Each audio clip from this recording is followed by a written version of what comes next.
ശബരിമല സ്വർണ്ണക്കവർച്ചയിൽ പുതിയ സംഭവങ്ങൾ ഉണ്ടായിക്കൊണ്ടേയിരിക്കുന്നു. വിറ്റു വിശ്വാസം.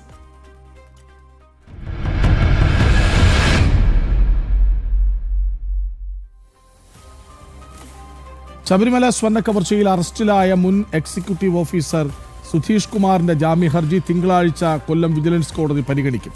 റിമാൻഡ് കാലാവധി 90 ദിവസം കഴിഞ്ഞത് ചൂണ്ടിക്കാട്ടി സ്വാഭാവിക ജാമ്യത്തിനായാണ് ഇന്ന് ഹർജി സമർപ്പിച്ചത്.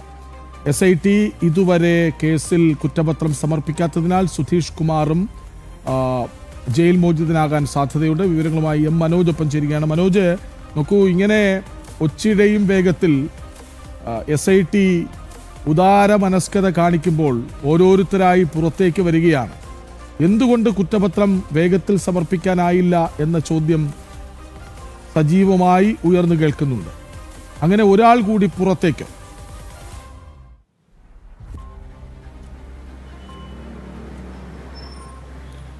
തീർച്ചയായും ആ ചോദ്യം തന്നെയാണ് ഉയരുന്നത്. അതായത് SIT ഇതിനു മുമ്പ് ഇടക്കാല കുറ്റപത്രമെങ്കിലും സമർപ്പിച്ചിരുന്നെങ്കിൽ ആദ്യഘട്ടത്തിൽ തന്നെ മുരാരി ബാബുവിനടക്കം ജാമ്യം ലഭിക്കില്ലായിരുന്നു. എന്തായാലും 2 പ്രതികൾക്ക് ഇതിനോടകം തന്നെ സ്വാഭാവിക ജാമ്യം ലഭിച്ചിട്ടുണ്ട്. ഈ ഉണ്ണികൃഷ്ണൻ പോറ്റിക്ക് കട്ടിളപ്പാളി കേസിൽ റിമാൻഡ് കാലാവധി തുടരുന്നതിനാലാണ് ഇപ്പോഴും ജയിലിൽ കഴിയുന്നത്. ഏതായാലും നിലവിലിപ്പോൾ മുൻ എക്സിക്യൂട്ടീവ് ഓഫീസറായിട്ടുള്ള സുധീഷ് കുമാറിൻ്റെ ജാമ്യാപേക്ഷയാണ് കോടതി പരിഗണിക്കുന്നത്. തിങ്കളാഴ്ചയിലേക്ക് മാറ്റിയിട്ടുള്ളത്. 2 കേസുകളിലും പ്രതിയാണ് സുധീഷ് കുമാർ. അതുകൊണ്ട് തന്നെ 2 കേസുകളിലും ജാമ്യഹർജി സമർപ്പിച്ചിട്ടുണ്ട്.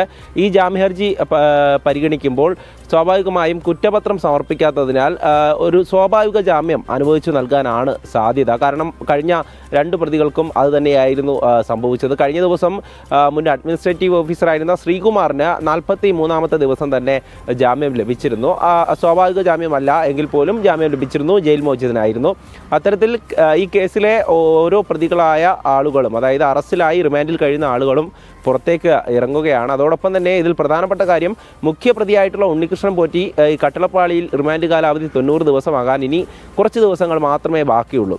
നിലവിൽ ഈ ദിവസങ്ങൾ പൂർത്തിയായി കഴിഞ്ഞാൽ ഉണ്ണികൃഷ്ണൻ പോറ്റി അടക്കം സമർപ്പിക്കുന്ന ജാമ്യഹർജിയിൽ കോടതിക്ക് മറ്റ് വിവേചനങ്ങൾ കാണിക്കാൻ സാധിക്കില്ല. സ്വാഭാവികമായും ഉണ്ണികൃഷ്ണൻ പോറ്റിക്ക് അടക്കം ജാമ്യം ലഭിക്കുന്ന ഒരു സാഹചര്യത്തിലേക്ക് പോകും.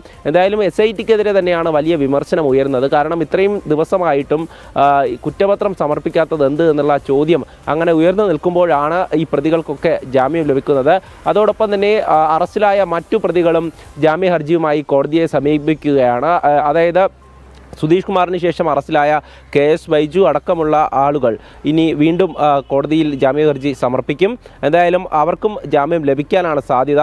ഈ ഒരു സാഹചര്യത്തിൽ SIT എത്രയും വേഗം കുറ്റപത്രം സമർപ്പിക്കണമെന്നുള്ള ആവശ്യം തന്നെയാണ് ഉയർന്നത്. പക്ഷേ തെളിവുകൾ കൃത്യമല്ലാത്ത രീതിയിൽ SITക്ക് ഈ കുറ്റപത്രം സമർപ്പിക്കാനാവില്ല എന്നുള്ളതാണ്. അതായത് കൂടുതലായും തെളിവുകൾ കണ്ടെത്തുകയും അതോടൊപ്പം തന്നെ പഴുതുകൾ അടച്ചുകൊണ്ട് മാത്രമേ കുറ്റപത്രം സമർപ്പിക്കാനാകൂ. അല്ലെങ്കിൽ ഈ സ്വർണ്ണക്കവർച്ച കേസ് പ്രതികൾ ഈ റിമാൻഡ് കാലാവധി മാത്രം കഴിഞ്ഞ് പുറത്തിറങ്ങേണ്ട ഒരു സാഹചര്യത്തിലേക്ക് കാര്യങ്ങൾ മാറുമെന്നുള്ളതാണ്. എന്തായാലും നിലവിലെ ഒരു സാഹചര്യം എന്ന് പറയുന്നത്, കൊല്ലം വിജിലൻസ് കോടതിയിൽ നിന്നാണ് ഈ പ്രതികൾക്ക് ഓരോരുത്തർക്കും ജാമ്യം ലഭിച്ചിട്ടുള്ളത്. ജയിലിലായിരുന്ന മുരാരി ബാബു ഇപ്പോൾ ജയിലിന് പുറത്താണ്. അതോടൊപ്പം തന്നെ മറ്റു പ്രതികളും ഉടനെ തന്നെ ഈ കേസിൽ ജയിൽ മോചിതരാകും എന്നുള്ളതാണ് ലഭിക്കുന്ന വിവരം.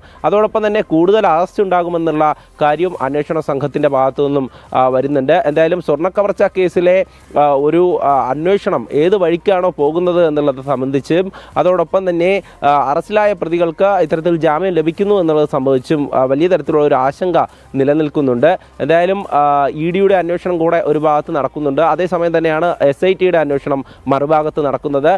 ഇനി വരുന്ന ദിവസങ്ങളിൽ മറ്റു പ്രതികൾ ജാമ്യഹർജിയുമായി എത്തുമ്പോൾ അതും കോടതി പരിഗണിക്കുമെന്നുള്ളതാണ്. കാരണം നേരത്തെ ഈ ജാമ്യഹർജിയിലൊക്കെ കോടതി തള്ളിയിരുന്നെങ്കിൽ ഇനി അങ്ങോട്ട് ഏതൊരു പ്രതിക്കും 90 ദിവസം കഴിഞ്ഞാൽ സ്വാഭാവിക ജാമ്യം അനുവദിക്കുക എന്നുള്ളതാണ്. അതുകൊണ്ട് തന്നെ കോടതി സ്വാഭാവികമായും ഈ ജാമ്യ ഹർജികളൊക്കെ പരിഗണിക്കും. തള്ളാൻ സാധ്യത വളരെ കുറവാണ്. എന്തായാലും ഇനിയുള്ള ദിവസങ്ങളിൽ മറ്റ് റിമാൻഡ് കാലാവധി തീരുന്ന പ്രതികളെ കോടതിയിൽ ഹാജരാക്കുകയും അതോടൊപ്പം തന്നെ റിമാൻഡ് എക്സ്റ്റെൻഡ് ചെയ്യുകയും ചെയ്യും. പക്ഷേ 90 ദിവസം കഴിഞ്ഞ പ്രതികൾക്ക് ജാമ്യം ലഭിക്കാനും സാധ്യതയേറെയാണ്.